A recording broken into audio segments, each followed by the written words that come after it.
The views and opinions expressed by the host and guests are their own and do not represent the past or present schools or organizations they were or are affiliated with.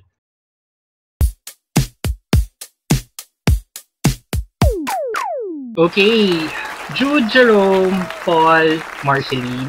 Those were my sections nung high school. Tawag niyo sa akin dati Javier, but from now on, you can call me by my name, Maiko.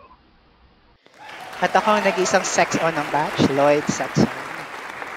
So can you imagine, this year our batch will now be hosting the homecoming. It's been a long time, Lloyd. Pero, before anything else, no, bakit pa tayo nakiki-podcast?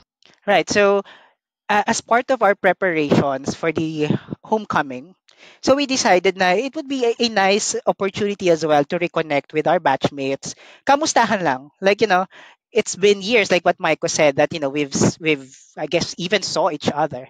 So it's definitely a good opportunity for us to just simply say hello and definitely see you once we have the homecoming, right? Oo. Kamusta na kaya yung mga batchmates natin? Although, we've had activities, di ba, prior. So, we have activities. And then, I mean, nakita ko naman yung mga iba, but I'm wondering, no, kamusta na rin kaya yung the others pa, the ones that we Never gusto kong magbakasyon, ano, sino bang pwede kong kontakin kung gusto ko lang mag-staycation, or, for example, gusto kong gumimik, tapos ayoko naman na nung clubbing style, di ba? Like, sino ba yung pwede kong kausapin? Or, for example, being partly an artist, if I would like to have some painting on my body, sino ba yung pwede kong kontakin, di ba? So, so yeah, I mean, I'm like wondering, no, who's who ba? I mean, not that who's who, di ba? Pero what I'm saying is, kamusta na ba yung ibang mga kabatchmates natin, like, No, no. I mean, you're right, Michael, because you have to imagine we all started very young. We mm, all had our dreams, our mm, path when we were in high school. So, again, it's not about like comparing achievements or what have you. It's really more of just, again, saying hello, kamustahan. Like, kamusta ka? Anong ginagawa mo ngayon? Right? And probably, this is also one good way for us to network. Because imagine, it's been years, right, since we've all connected. for our first episode, I'm just wondering, ano yung unang, business experience mo, Lloyd, sa Maris? Ha. Well, to be honest, Michael, hindi ko na rin talaga maalala exactly, but I would have to say it would be one of our school fairs. If I'm not mistaken, kagrupo ko si Borja. I think we were selling peaches with cream. Nakakainis yung peaches. Hindi, alam mo ako rin, school fair din, feel na feel ko dati, nagbebenta ka ng fishball sa kikiam. In fairness, blockbuster naman siya. Pero, meron tayong tatlong batchmates, no? Ang others, na isinapuso ang pagiging negosyante. So, would you like to introduce them, Lloyd, by name? Yes, so guys, we have for today's first episode, we have Jason Ermitanio, Michael Moya, and Al Vincent. Again, thank you guys. Introduce yourselves first, no? Siguro gawin na lang natin ding alphabetical, no? By surname, sanay naman tayo doon. Go ahead. Al. Kala ko nakalusot na ako dyan sa by name na yan. Oo. Ganun pa rin hanggang Wala, ngayon. wala Ako kang pa lusot, inuuna. Wala kang lusot, surname or first name. Hello. Okay. Wala pa rin. Oo. Surname pa rin. Kahit sa height, ako yung una eh. Okay. Sinagaling yun. Smallest first. Sige. Ano, good evening everyone. Sa mga nakakaalala sa akin, ako si Al Cruz. Yung iba nakakaalala sa akin as Alvin. Yung iba Al. Yung iba Vincent. So, yun. Actually, nga ako nung kinontak ako ni Martin, medyo sabi ko sobrang di ko sure kasi nga I'm one of those students nung high school na very introverted talaga ako nung time na yon. If you can imagine or if you can remember dati na sobrang konti lang yung yung circle of friends ko tapos pa iba-iba lang. Hindi ako yung sa lahat talaga all over yung maraming friends. So, nung kinontak ako ni Martin, sabi ko, sure ka ba? Kasi number one, hindi ako masyado nakaka-attend ng mga reunion natin and such, 'di ba? So nahihiya ako na mag-show up dito kasi baka sabihin niyo naman, hindi naman nagpapakita yung bakit nandiyan yan. So sabi naman ni Martin, hindi, that's the point of the podcast is to really Yeah. connect everyone. which is Yeah. actually nice. That's why I also decided na mag-agree kasi nga I'm one of those persons na I'm one of those students na yun nga, hindi masyado nakaka-reconnect with our high school batch. So parang ang subject yata for tonight is no, business owning. Business. Pero ang Yeah, yeah. nakakatawa kasi diyan kasi hindi naman talaga ako nag-start as business ever since eh. So for the longest time I've been an artist. So all over yung mga career ko in terms of pagpo-photo, sa photography, sa videography. And then eventually, ang nag-start ako na medyo makaranas ng pag-own ng sarili kong business is nung nag-decide ako na mag-put up ng sarili kong videography group. No? So instead of that, nag-freelance ako as the shooter. I saved up money and then nung sabi ko may konting enough funds na ako to fund everything. So, sige, sabi ko, I'll pull the trigger and try na mag-put up ng sarili kong studio. Kumbaga ako na yung kukuha ng clients, hindi na yung ako yung mag-freelance to different studios. So, yun yung first time na naka-experience ako niyan. And then ever since, ayun, medyo nagkaroon ako ng taste of what it feels and what it's like to own something that you own, that you're the boss of. So, yun, nag-start na doon. Medyo mahirap nang bumalik after ng videography. Nagtuloy-tuloy yan for 7 years. And then, here I am now. Napunta ako sa coffee, coffee business and sa food and beverage. Yung story behind the coffee is basically, nagkaroon kasi kami na I met a few people na nag-introduce sa akin sa what they call specialty coffee type of product. So, nung natikman ko yung coffee, talagang medyo na-hook ako dun sa taste ng quality type of coffee. And then, may mga people na nakilala ko dun eventually, nag-invite sila or they invited me to become a partner to open a coffee shop. And then dun na nag-start yun from videography to coffee basically. Thank you. Thank you, Al. Next up, tama ba si Jason Ermitanyo? Jason, Tama? yes. Let's do it, Sir D. Good evening, guys. So, again, my name is Jason Ermitanyo. I think mas kilala niyo ako bilang si Toots.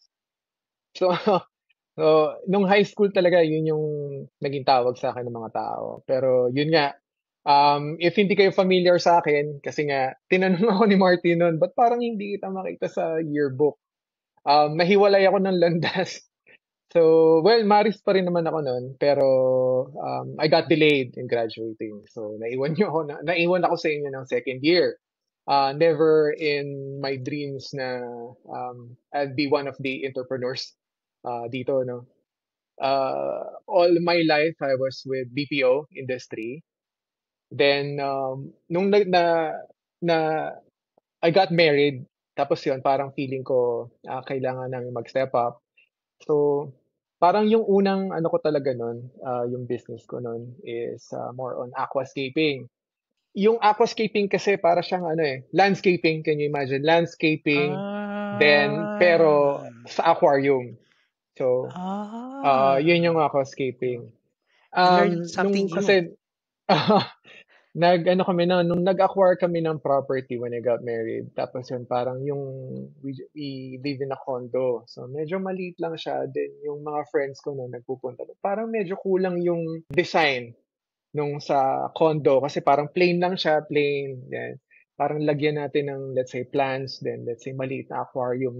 Nag-start na kami sa parang base na aquarium din. Doon na ako nag-start na nahook sa parang pag-aalaga sa fish. Then, nung nakita ko yung fish ko, parang feeling ko malungkot tong fish na to. Parang, kaya gusto ko siyang gawan ng lagyan ng plants, then ganyan-ganyan. Then, syempre, alam nyo naman, YouTube. Then, nag-search ako sa YouTube. Then, dun na lumabas yung algorithm ni YouTube na lumalabas yung aquascaping. Then, yun. Nag-start ako sa isa, then naging dalawa, naging tatlo, naging apat. Then yun nga, nanganak na siya ng nanganak. So naisip ko, parang hindi ko kaya gawing business tong hobby na to. So, dun siya nag-start. Pero yun nga, sadly, hindi siya ganun nag-boom. Kasi medyo, yung aquascaping is medyo, let's say, pricey as a hobby. So yun. Yung next ko naman, since nag-acquire kami ng property, medyo takot pa kami noon kasi hindi namin alam yung kakayanin ba namin yung mortgage niya, monthly mortgage, yung babayaran namin, monthly dues, something like that. Ayun, parang nakaya naman. Then, nag-start ng mag-acquire ng property yung family ng wife ko. Then, doon nag-start yung staycation business naman. Yung una, kami yung nagmamanage. Then, ngayon na, lumalapit na yung mga hindi namin inaasahan ng mga ahente na, uy, baka interested kayo kasi ano pa lang siya, pre-selling. When we say pre-selling, yun yung medyo mura mo siya makukuha compared pag ready for occupancy na siya. So, doon siya nag-start. Then, once na na-acquire namin yung property, sabi namin, di naman namin ito lilipatan. Then, pinaparent na lang namin siya. Doon nag-start yung staycation trend na instead of going to hotels na if they wanted to have a more cheaper stay, then yun, staycation. Malakas siya until nung dumating yung pre-pandemic. Pero parang blessing in disguise din yung pre-pandemic kasi since bumagsak yung mga properties nun, nakapag-acquire naman kami ng ilang properties pa. Lumakas din yung staycation nung time na yun actually. Marami pa rin nagsistay since work from home, kailangan nila ng place to work, then yun. Parang mas prefer nila yon. Until now, yun, staycation business pa rin. And here comes the birth of another business, yung deep cleaning naman. Kasi since nasa staycation kami noon, meron kaming ano naman, caretakers, cleaners. Then parang ayun, nakita namin na uy, marami nagpapa-clean sa amin, parang ganyan. Kasi yung ibang staycation owners, yung mga property nila, wala silang sariling cleaners. Kumbaga sila yung naglilinis. Then may mga lumalapit sa amin na, uy, baka pwede magpalinis, ganyan. So, doon naman namin naisipan na baka okay yung deep cleaning service. Pero may pagkakaiba kasi yung pagka sinabi natin deep cleaning, it's more on the commercial grade na siya. Pero yung general cleaning, doon siya nagsimula. So, yung ano naman namin ngayon is yung pinaka-focus ko na to which ako na mismo yung owner ng deep cleaning service. Wow. So, yeah, yun. Yeah. Ayun, So, ano pa Jason, ba? curious Yeah, lang ako.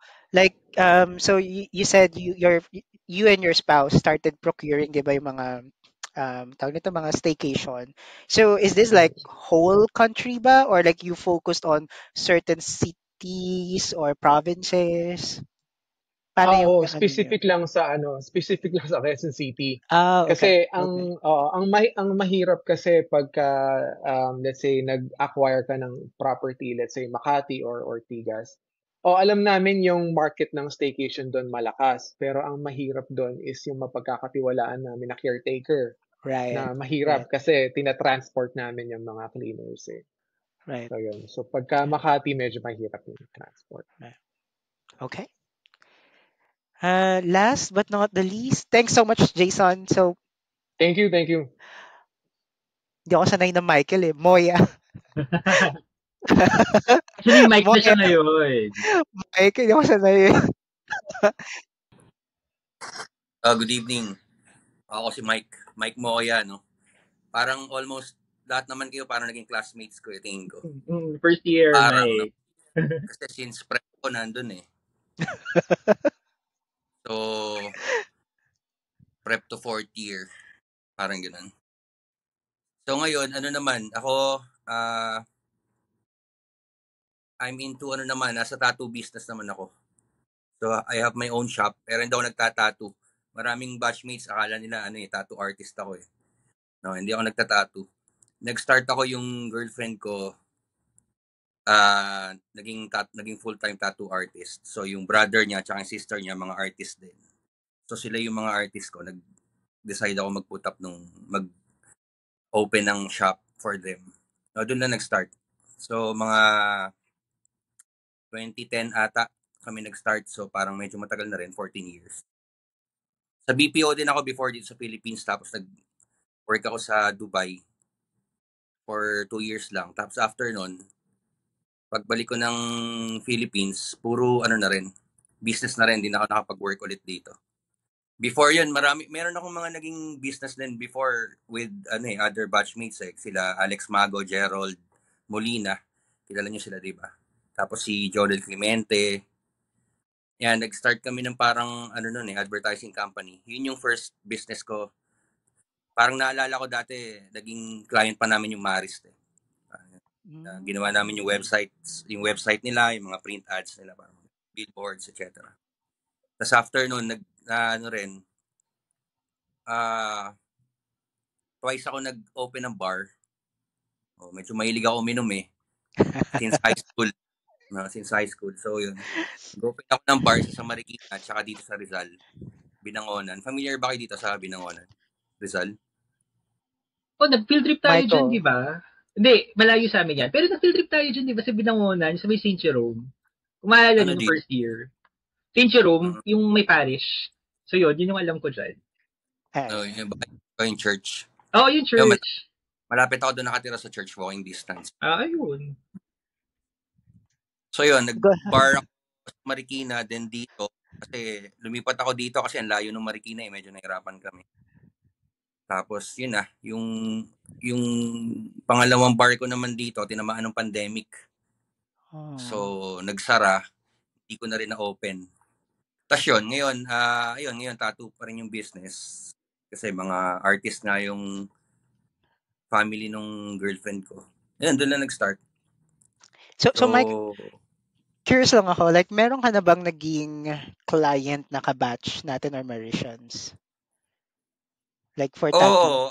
Sila mga nagpa-tattoo sa amin si Gian Nepomuceno, si Jojo Santos, alam ko marami, parang di ko lang maalala Medyo matatagal na yung iba. Nice. Thanks for sharing, Mike. So I guess yung follow-up question ko na lang for the three of you is, because you guys shared that business isn't actually like the first option na gagawin ninyo.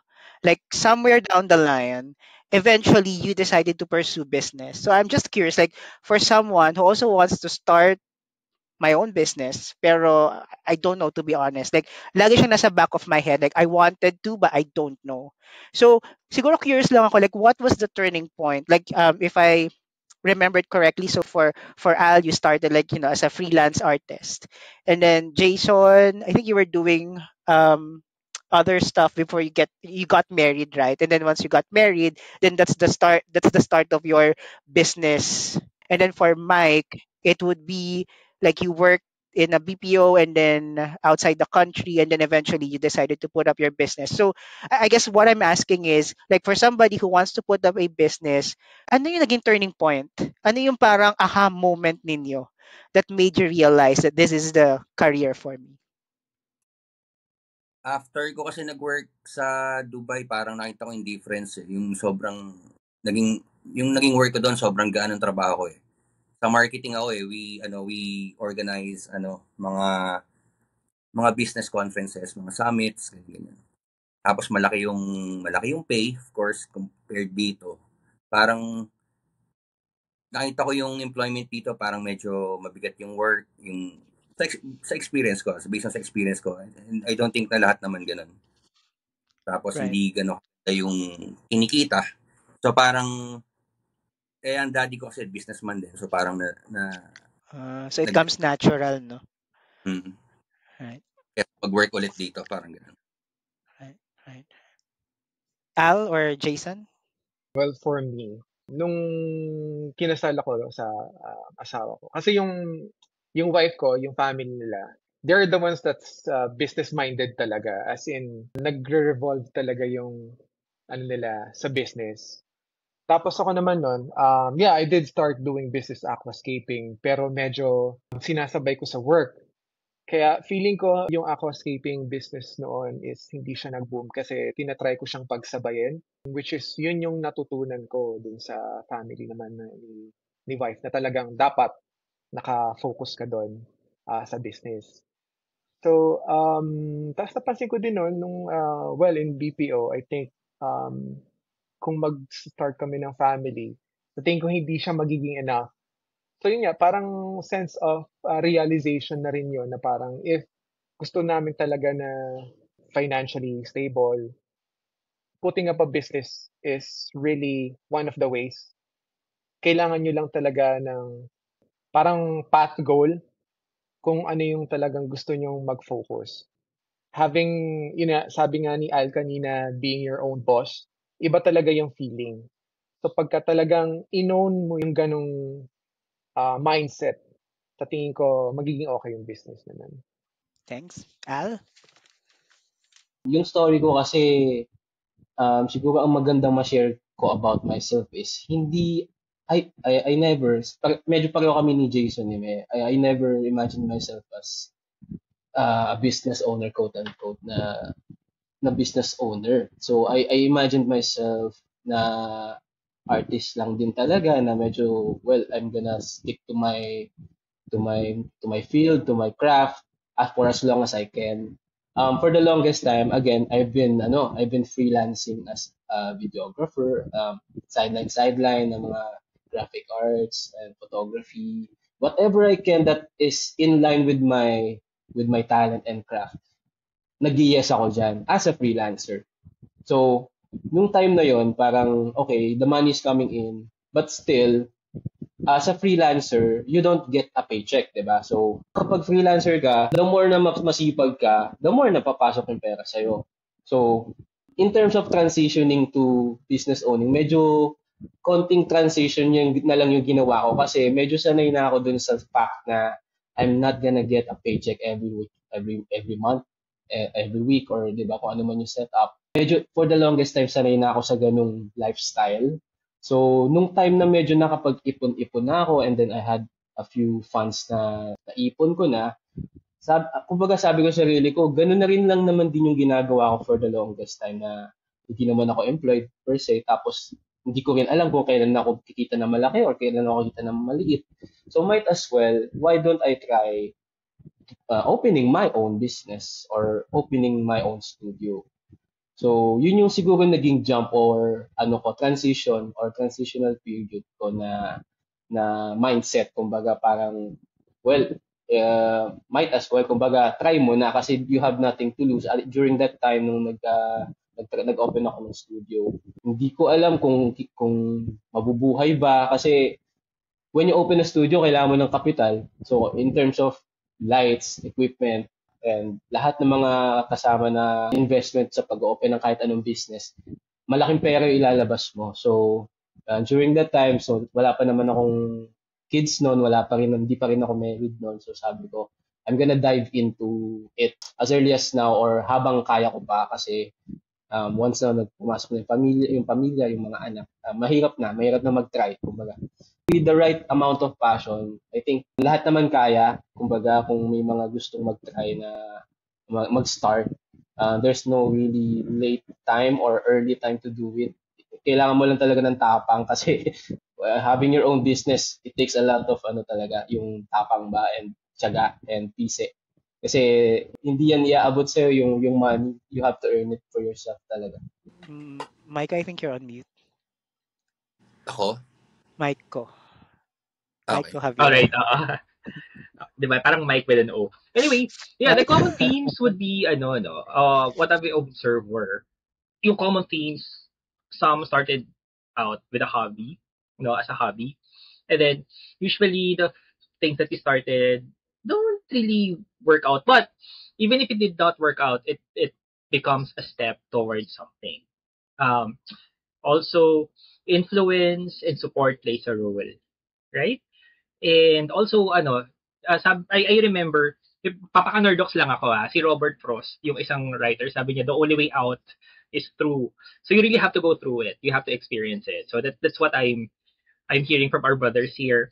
Pero siguro, I'd also like to ask, anong role yung Plinay, or did your being a magician influence where you are now or the decisions that you've made into being a businessman? Di ba, like, when we were in Marist, may mga values, may mga, may mga credo, if you remember. Like, yung mga ganon. Like, we're just curious, like, what part of the Maris upbringing you think like you're able to bring and successfully use now that you are business owners? Sige, let's start with you, Jason. Paano naman tayo? Sa gitna tayo. Okay. Jason, Mike, and then sige, Al. Ikaw yung last. Alright? Sige, Jason, Okay. we'll start with you first. I think napakalaking influence if maalala niyo si Ma'am Asarias. Kaya yung tatlong credo na yan, tumatak sa ano talaga yan sa SJE. Of course, honesty, responsibility, and decision making. So, bilang Marisian, parang napapansin ko, comparing sa ibang school, meron tayong something in common. Yun yung pagiging humble, simple. Pero in terms of leadership, kaya natin, pero may resilience tayo. So, yun yung parang nag-influence sa akin, yung si Mama Sarias na honesty, pag i-apply ko siya sa business, napaka-importante na huwag kang magsisinungaling sa mga empleyado mo, sa mga staff mo. Kasi syempre, mako-compare ko yun nung once na nasa corporate pa ako, especially BPO, di ba?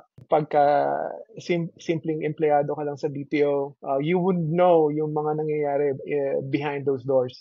Yung responsibility, of course, hindi natin papabayaan yung kumbaga, siguro it comes hand in hand when it comes to decision making. So once na nag-decide ka kung ano gusto mong gawin, kung ano yung magiging effect nun, kailangan magiging responsible ka doon or accountable ka doon sa mga decision mo.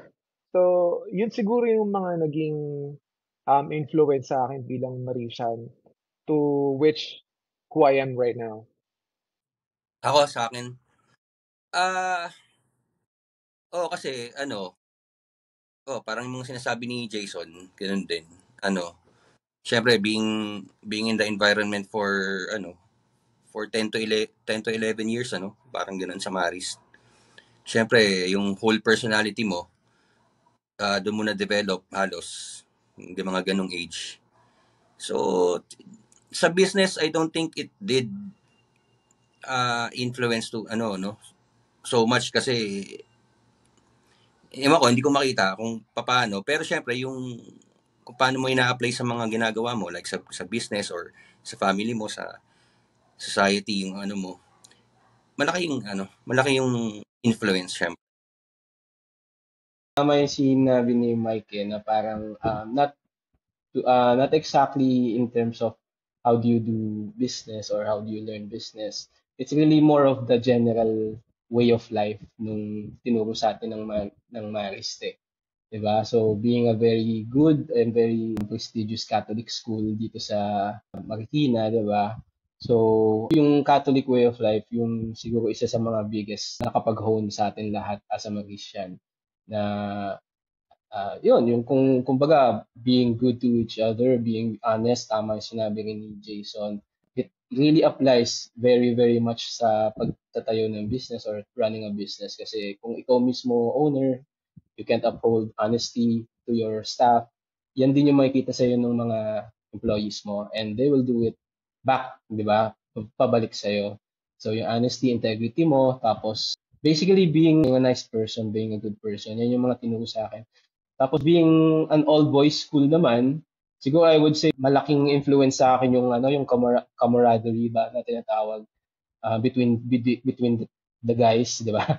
Kasi nga all boys tayo. So yung kumbaga sabihin ko na yung tropahan, yung tropa feels ang lakas pagka all boys.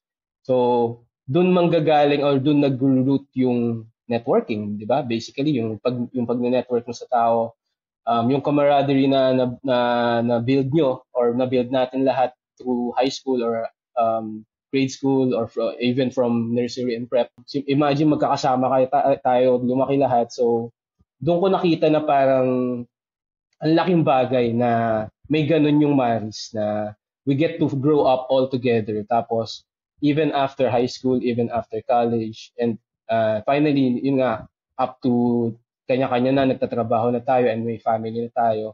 Nakikita ko pa rin sa Facebook and natutuwa ako na nagsasama-sama pa rin talaga lahat yung mga dati magtotropa, and even nakikita ko dati yung mga hindi magtotropa dati, pag nakita ko ngayon sa Facebook, even sila, magtotropa sila, kumbaga parang not exactly magkakasama sila sa circle, ngayon, magkakasama na sila. So, yun yung natutuwa ako doon na parang, ano talaga, iba talaga yung samahan din ng mga Mauritian kasi we all know each other from way, way back talaga. Sobrang bata pa tayo. So, ayun, medyo natutuwa ako pag nakikita ko na nagpo-post yung mga groups na medyo hindi rin ako nakasama pero I really hope sa one of these days medyo mas maging madalas ay magpakita naman ako dun sa mga sa reunions natin. Yeah. So I guess we can proceed to our next question, no, Michael? So Yeah. our next question is, what I mean, I'm not siguro in the years that you've been doing business, probably not even business, like in the course of your life, Mhm. what can you say is your greatest achievement so far? Ah. Or pwede ring like one of the greatest lessons that you were able to pick up, right? Yes. So where can we start? Oh, well, Kay, kay Mike? sige, let's start with Mike this time. Para sa akin, ano lang naman the whole experience lang, yung the whole experience of doing your business, yung marami akong namimit na mga tao. So, enjoy lang, na-enjoy ko lang yung process, kumbaga. Yung mga namimit ko mga tao. So, in terms of financial, syempre iba yung kumikita ka sa business, no? Masarap din yung feeling kasi alam mo na ikaw mismo yung gumawa iba siya sa employment di ba? Kung explain pero basta parang iba siyang ganun. Lessons, wala naman, just enjoy lang. Enjoy lang. Importante sa business na ini-enjoy mo yung ginagawa mo. Jason? Well, sa akin naman, pagdating sa achievement, before as a BPO employee, you get promoted once in a while. Tapos, yung greatest achievement ko na mako-consider ko is earning the title of a business owner. So curious lang ako, do you use CEO ba? Like as your title? Di ba nagkaroon ng trend, like everybody is like a CEO? Ano? Kasi pag sinabi mong CEO, ano yun parang ikaw yung owner ng group of businesses, parang ganyan. So, hindi pa naman, wala pa tayo doon. Well, hopefully someday. Someday, right? Someday. Yeah. Siguro yung greatest lesson ko no na huwag ka lang mag-give up. Parang oo, as a business owner, business operator, meron kang ma-encounter na challenge dyan eh. Financial, tao. Huwag ka lang mag-give up. So, stick to your plan, stick to your support system. Ma-overcome niyo yung ganong klaseng problema. Al? Ang greatest achievement ko or greatest metrics ko of success is mas medyo maliit lang, medyo mababaw lang yung kaligayahan ko sa tao. Ang metrics ko lang dyan is being able to be my own boss again, to be with my family whenever I want to and whenever I need to. Yun yung isa sa mga pinaka na-appreciate ko for having my own business is andito ako sa bahay. And siyempre, we go about, we alis tayo, may lalakarin tayo, pero still, being a business person, meron kang choice to be with your family. And at the same time, while providing for them. I think isa yun sa mga medyo hindi natin na-appreciate as business owners is having our own time and our own power of decision making na to be with your family, to be with whoever you want to be on your call, sa call mo, na walang nagsasabi sa'yo na, nasan ka na? Or, late ka na naman. Or, absent ka na naman. Yun yung, sabi ko nga, mababaw lang ako. I don't need to be super, super whatever rich o so mayaman. I don't need na maraming business or whatever. I just want to basically provide and hopefully magkaroon ng financial security yung family ko in the long run. And yun, pinakamalaki is being able to be with them. Tapos pagdating naman sa tips siguro, ano lang talaga, tapang and passion and commit to it. So, learning ko rin yun eh. Kasama rin ako dun sa mga natuto nun is yung commitment mo. Once you do something, kailangan you have to be 110% into it, whatever it is. Kasi hindi pwedeng sasakay lang tayo for the trend or, oy, nakita natin successful yung kaibigan mo or yung someone dahil ginawa niya yon or dahil sikat yung bagay na yon and gagawin mo rin. And then, for you to find out na, ay, hindi pala viable or hindi mo pala gusto kahit anong kaganda ng business na yun, if you don't know how to do it or kumbaga you don't even have the effort or the interest to learn it, wala talaga. Money down the drain lang yung gagawin mo. Meron na din ako mga ibang mga tinry dati na nagsayang lang din ako ng pera. Ang kagandahan kasi sa business owning is once na nag-start ka na sa pag-own ng business, may mga opportunities na siya to morphing into something else. Kasi marami akong nakilala through videography, through the videography business. And then sobrang ang daming nag-branch out na opportunities for me na hindi ko akalain na pwede ko rin palang mapasok or pwede ko rin palang ma-start or matry at least. So, don't be afraid. Kumbaga, once na nag-start ka, once na nag-decide ka na, just go 100%. Open yourself up to people. Tapos dahan-dahan eventually masasanay ka rin naman. And don't be afraid to fail kasi kasama talaga yun.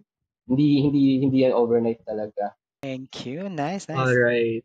I think what I'm getting, from Jason and Mike, I get reminded of the concept of values. So when I talk about values, I don't mean virtues like respect, honesty. No, I don't mean that. When I talk about values, I mean what are the things that are important to us. No? So siguro apart from this, no, I'd like to know. This is also the time na I'd like to ask. Hold on, sorry, forgot my questions. Um, audio. I was taking notes actually. I was taking notes. That's the, Nagsalita sila. Oo. So yung, ayun, go ahead, Lloyd. so where can people Yeah, find you? where can people find you? Tapos siguro this is the time na rin for you to promote what you'd like to promote. So siguro, sino na ba yung so Jason, Mike, and Al. Alright. Well, sige, ipo-promote ko na lang yung dalawang yung dalawang shindig namin. Una yung staycation business. So, meron kaming accounts sa Facebook, Instagram, TikTok. You can search Live, Laugh, and Enjoy Staycation. So, we have units mainly in Quezon City. So, that's Commonwealth Avenue and Congressional Avenue. Yun yung dalawang locations namin. Tapos, yung main business ko naman is yung deep cleaning service. Ito yung medyo gumagamit kami ng commercial grade equipment, cleaning service, vacuum, steam, and whatnot. So, ang pangalan naman is The Urban Cleaners PH. So, you can find us in Facebook, Instagram, and TikTok. So, medyo bago pa lang yung mga account na yan. So, yun. Pero I'm very much curious dun sa urban cleaners, no? Kasi, di ba, since the pandemic, parang nakita ko rin talaga na yung deep cleaning, as you said, parang nag-boom din talaga siya sa business eh. Kasi andun na yung Yeah, parang, you're just not cleaning the area, di ba? Parang you're also sanitizing. I think that's the key word Yep. with deep cleaning. Yeah. Mhm. Also to add, ang hirap na rin kasi makahanap ng taong pagkakatiwalaan mo to help you out with a household chore. So I'm not sure if you could relate with me on that.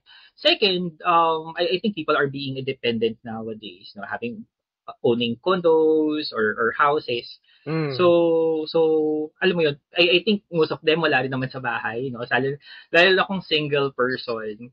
So so I'm not sure Yeah, actually, since most of the working class right now lives in a condo, tapos since they live in a condo, wala naman talaga silang cleaner.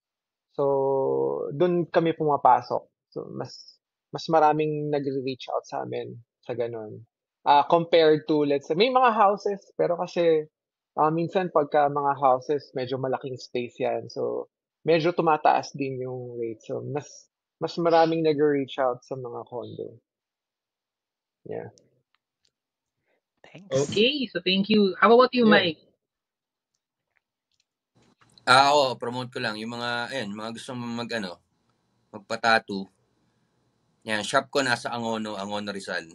Pwede niyo i-check yung sa Facebook, Instagram, tsaka yung sa TikTok din. Yan, Lakan Tattoo Shop. We also have body piercings, tsaka yung mga cosmetic tattoos. Meron din kami yan. Yung mga eyebrows, lips, may mga Eyebrows. Oh my ko. nagpapatato ng nipples. Yan. Meron. Na-meet Ayun, mo si Apo Wangod. di ko pa siya napupuntahan eh. Pero one time nagkaroon kami sa shop ng mga traditional tattoo artist, mga taga doon kay Lawangod. So pumunta sila sa shop namin, nagtattoo sila. Nagkaroon kami ng event for a day. Tapos puro traditional tattoos, yung mga di pokpok. Ayan, ang ginagawa ni Wangod. Kami nagpunta sa amin, punong-puno yung shop.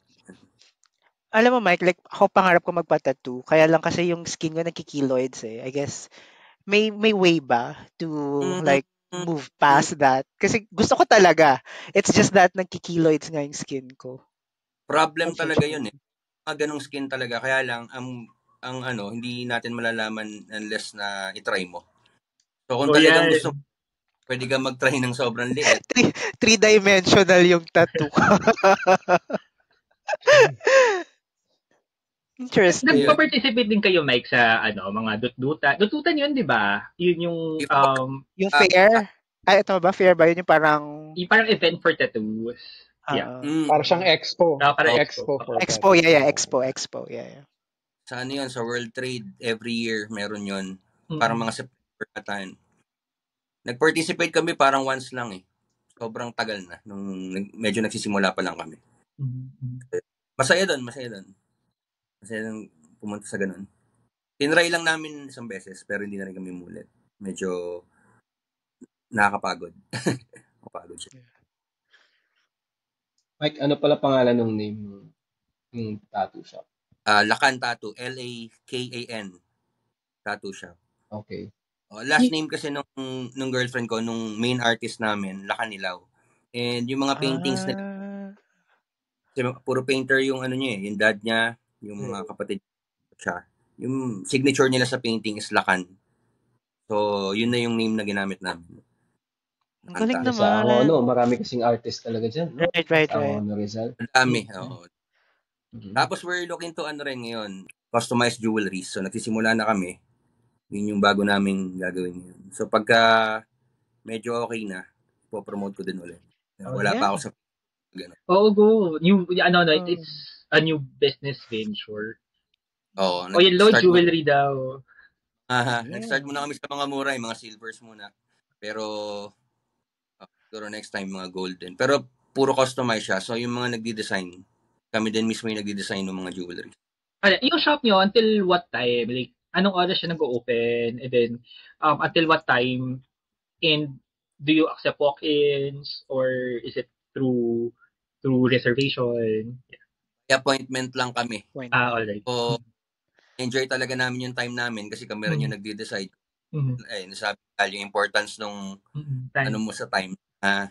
Ikaw yung magde-decide kung kailan mo lang gusto yun. Yun din yung maganda.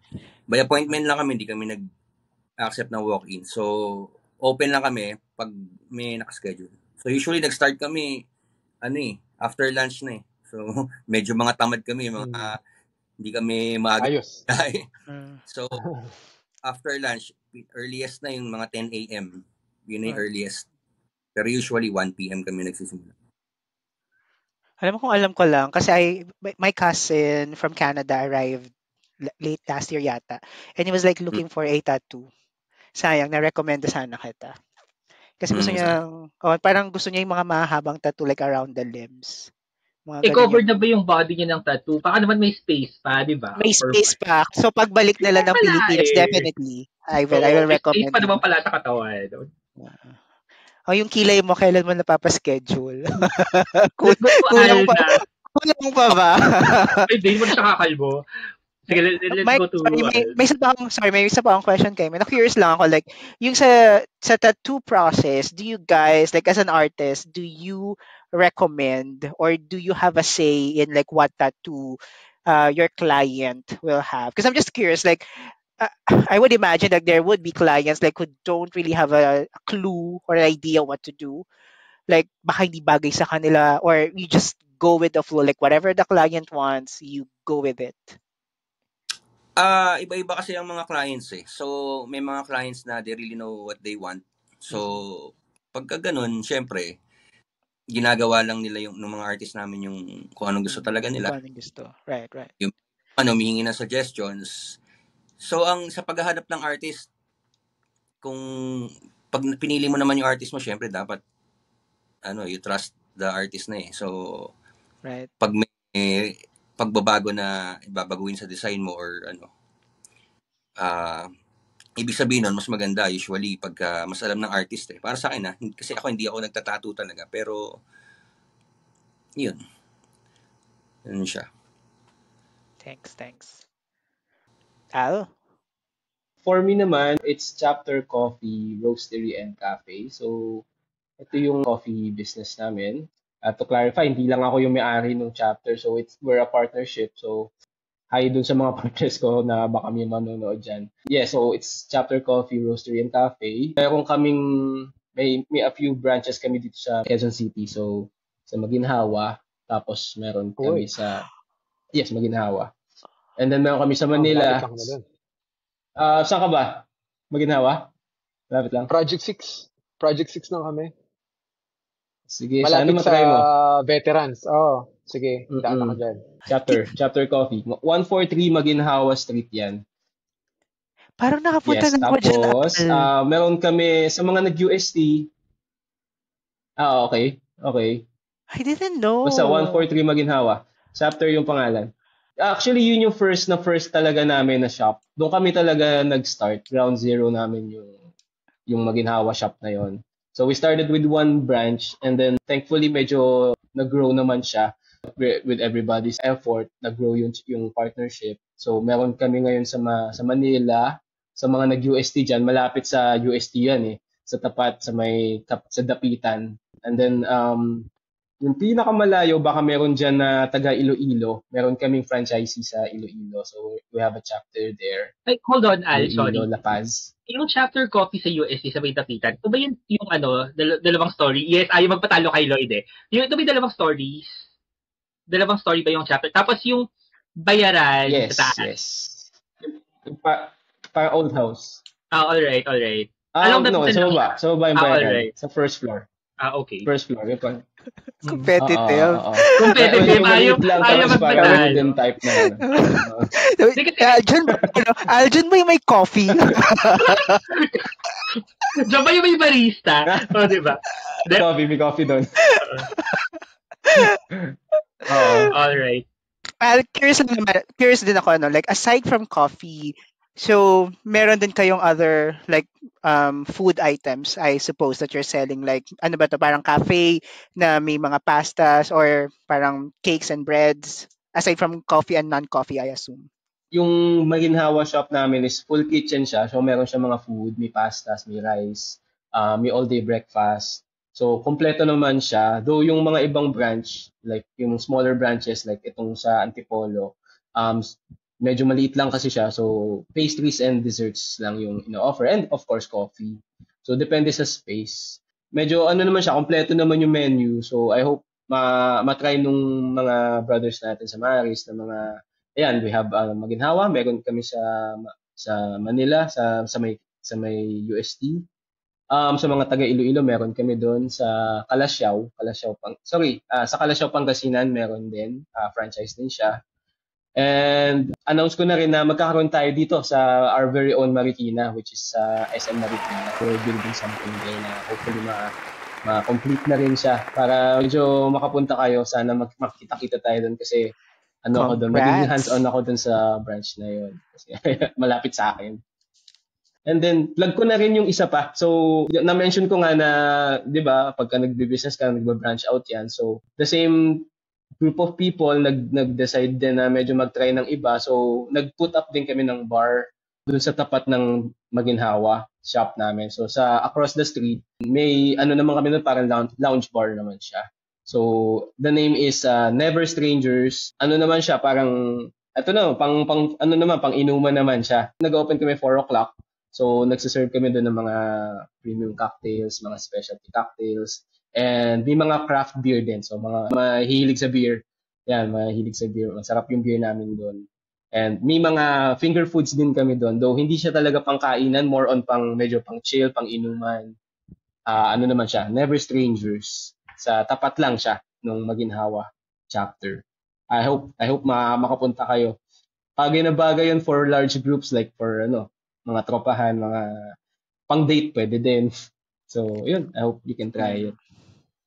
I'll Thank you, recommend in thank our you. next like mini reunion, I'll recommend sa board. Yes, yes. Lord, pang Let me date. know lang. Reach out ka lang. Tapos, let's Ano, let's make it happen. pero recently, Lord, pang Michael, date daw. you know naman, Michael, like I was kaya familiar sa akin yung Pang chapters date. kasi I've always like recently I'm always going around Maginhawa. Like yeah. So baka one of these days you'll see me there asking for discount. Yes, yes. Yes, please. Though, I hope makita kita doon. Di kasi ako masyado madalas doon since nasa Okay. Antipolo ako. So, Okay. I hope. Let me know pag pupunta ka. Kasi nag-sign up ako actually ng gym dun sa may Maginhawa na PSP.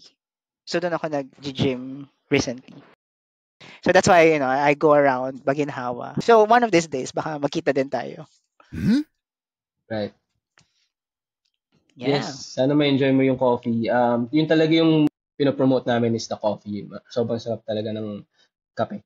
Yun lang yung medyo proud talaga ako. Masarap yung kape and the food itself okay din siya. Maka-order nga sa Grab niyo. Yes. Yeah, pwede magpa-grab. Babalik ulit ako sa homecoming. So, just, quick question lang for you guys.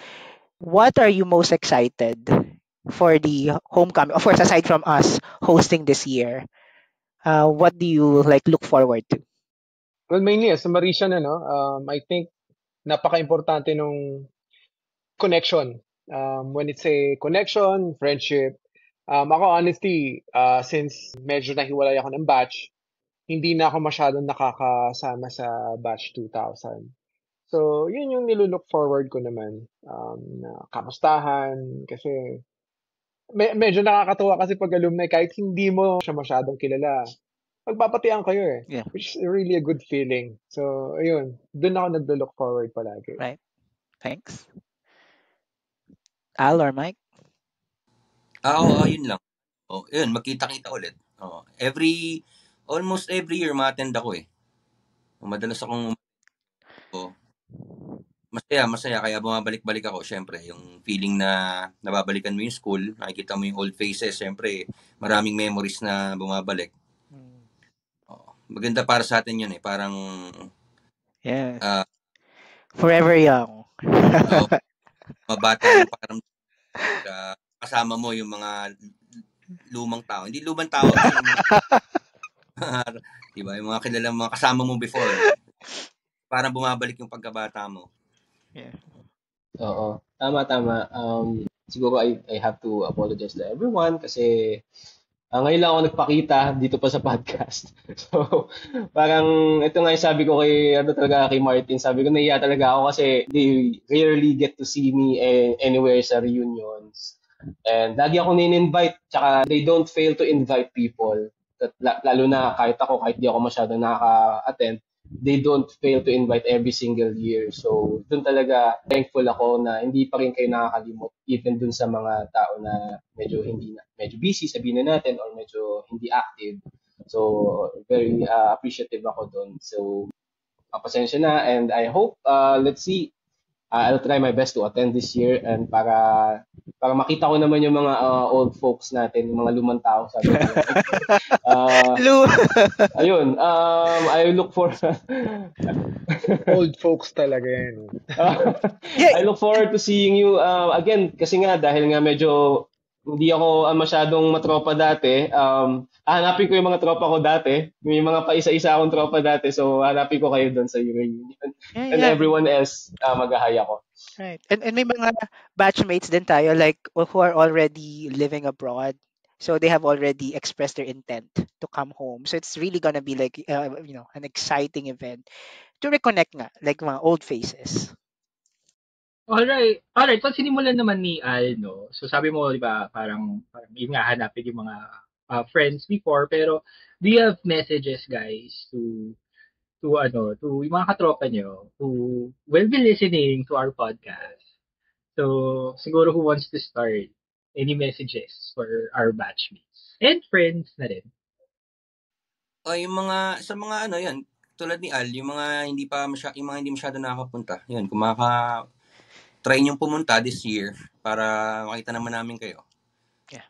Kita-kita ulit. Last time parang marami ako nakita na na parang mga first time pumunta, parang ganun. So at least every year nagkakaroon ng mga bago. Right. Yeah. Medyo madami tayo last year eh. Medyo madami Parang yung sumama. Alright. How about you, Jason? Then Al, ikaw na yung last. Well, actually, marami pa rin naman akong kilala sa batch natin. So, looking forward na makita ko ulit kayo. Well, thankful nga rin ako kay Martin kasi nag-reach out. So, nung naano ko nga na, mag-homecoming na yung batch 2000, parang wala yata nag-reach out sa akin. So, full support sa batch.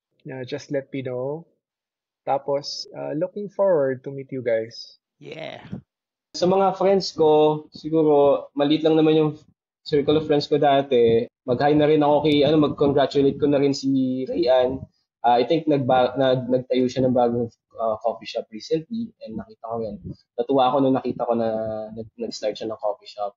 And I'm excited to, share what I've learned pagka nakita kami. Baka may ma-share ako na tips sa kanya. And for sa mga friends ko, sila TP, yung mga laging nag-reach out kahit na hindi ako masyado nakaka-attend. From time to time, nagme-message sila sa akin. So, thank you for always remembering me to include dun sa natin, sa reunion natin.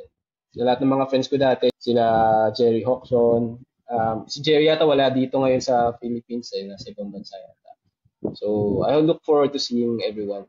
Kung makaka-attend ako, sana makaka-attend ako. Yes. Thank you so much for having me pala sa podcast. The pleasure is all mine. No, actually, podcast talaga ni Lloyd to. Honestly, Lloyd, Martin, Jetro, and I, we're very appreciative, guys, for gracing and being our first guests, So, to summarize, we've learned a lot.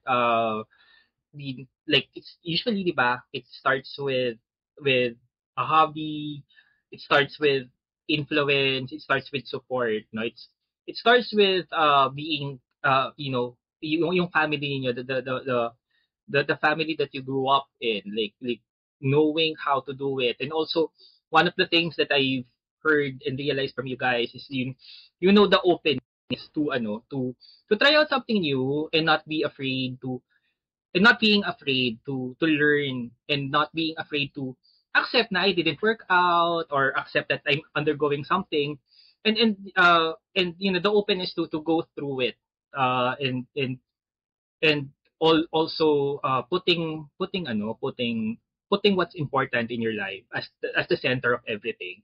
And that's when I understanding na because you place these things that are important to you, like family time, everything seemed to follow. And it's not easy, diba? I mean, we pick ourselves up, diba? We fall down, we pick ourselves up, but that's just how it is, diba? So, one of the things that me and Lloyd and some of my friends have always been talking about is kung gaano na ba kaiba yung mundo ngayon, diba? Like, when we were young, diba? Things are really different from how we were. But I guess as adults, and being graduating after 35 years. Ayaw kasi ni Lloyd ng may but graduating after 35 years. Mm-hmm. I think we've come a long way and we'll still go a long way after. So with that, Lloyd, any summary or also things that you'd like to share? No. I mean, just going by with what Al mentioned. So again, sobrang salamat for gracing us with your presence, being the first guest for our podcast. Sobrang salamat talaga because, I mean, to be honest, we guys are also starting, trying to get the feel of how to go about this. But, you guys gave us a good leverage. It was a fun conversation. I do hope you guys also enjoyed it. So, nag-enjoy din kami and we learned a lot as well from you guys. Diba? I mean, we learn from each other, diba? I mean, like, katropa-tropa, diba? di ba? I mean, it being, regardless of the orientation, di ba? Like, being in this brotherhood, di ba? So, Lloyd talaga. Basic, Seryoso ako, basic, ha? basic mo yung bro. Bro Siyempre, talaga. Pero we never used bro naman nung 90s, di ba? Hindi naman siya, uso na ba yun? hindi. No, Sa inyo, uso na ba yung bro nung 90s? Nung panahon natin, di ba hindi? no, We no, never called ourselves that, di ba? Yung bro. no. Ngayon lang yun. Ikaw, Mike, Di, did you call yung mga katropa mong bro?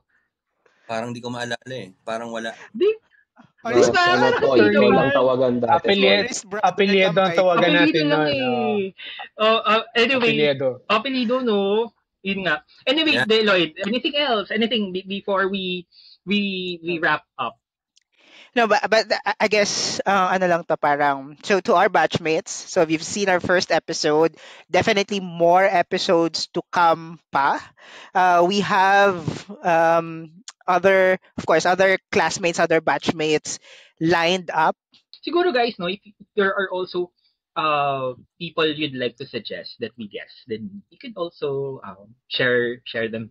You can also ask. You could uh, refer them to us. Refer them to us. Or So, kung gusto mong mag-guest, pwede ka rin mag-message. oo. Pwede naman din. Sabihin natin yan. But anyway, so Lloyd, if that's the case, guys, thank you again for being our first guest. So, in behalf of Salamat. Lloyd and the whole team, so Lloyd, in behalf of Lloyd, Martin, and Jetro, Jetro. so again, guys, this is Kwentong All Boys School. Thank you.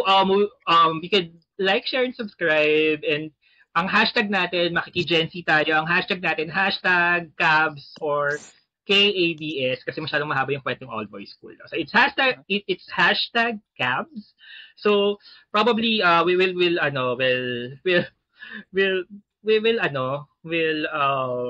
fix Promote.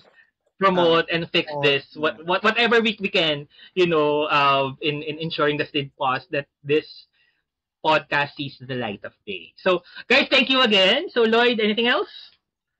I'm good. Thank you All so right, much. well, if Thank that's the case, you. guys, thank you. So ever forever, thank you. Thank you, guys. All Thank you right. so Thank you, much. thank you.